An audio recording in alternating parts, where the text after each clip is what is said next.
السلام علیکم ورحمۃ اللہ وبرکاتہ۔ ایک عرب مسلمان لڑکی لندن میں زیر تعلیم تھی۔ ایک دن وہ اپنی سہیلی کی کسی تقریب میں گئی۔ کوشش کے باوجود وہ وہاں سے جلدی نہ نکل سکی۔ جب وہ اس فنکشن سے فارغ ہو کر نکلی تو رات کافی دیر ہو چکی تھی۔ اس کا گھر دور تھا۔ گھر جلدی پہنچنے کا ذریعہ زیر زمین چلنے والی ٹرین تھی، لیکن وہ ٹرین سے سفر کرنے سے کچھ خوف محسوس کر رہی تھی، کیونکہ برطانیہ میں اکثر رات کے وقت ٹرینوں اور اسٹیشنوں پر بہت سے جرائم پیشہ اور نشے میں دھت افراد ہوتے ہیں۔ آئے روز ٹی وی چینلز اور اخبارات میں یہاں ہونے والی وارداتوں کا تذکرہ موجود ہوتا ہے۔ چونکہ اس لڑکی کو زیادہ دیر ہو چکی تھی اور بس کافی وقت لے سکتی تھی، اس لیے بہت سے خدشات و خطرات کے باوجود ٹرین میں جانے کا فیصلہ کر لیا۔ یہ بات پیش نظر رہے کہ یہ لڑکی دیندار نہیں تھی، بلکہ بہت آزاد خیال اور لبرل تھی۔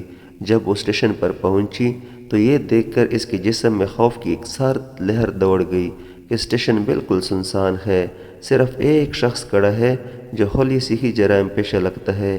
وہ انتہائی خوفزدہ ہو گئی۔ پھر اس نے ہمت کی، خود کو سنبھالا، قرآنی آیات کا ورد کرنا شروع کر دیا۔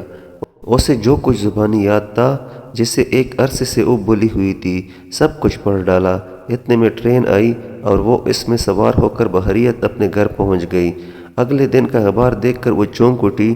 اس اسٹیشن پر اس کے روانہ ہونے کی تھوڑی دیر بعد ایک نوجوان لڑکی کا قتل ہوا اور قاتل گرفتار بھی ہو گیا۔ وہ پولیس اسٹیشن گئی، پولیس والوں کو بتایا کہ قتل سے کچھ دیر پہلے وہ اس اسٹیشن پر موجود تھی، میں قاتل کو پہچانتی ہوں، اس سے کچھ پوچھنا چاہتی ہوں۔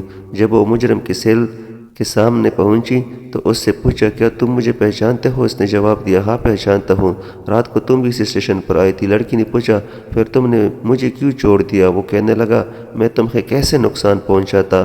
تمہارے پیچھے دو انتہائی صحت مند اور باڈی گارڈ تھے۔ یہ سن کر لڑکی حیران ہو گئی۔ اسے یقین ہو گیا کہ قرآن کی آیتوں کا ورد کرنے کی وجہ سے اللہ کی طرف سے اس کی حفاظت کی گئی۔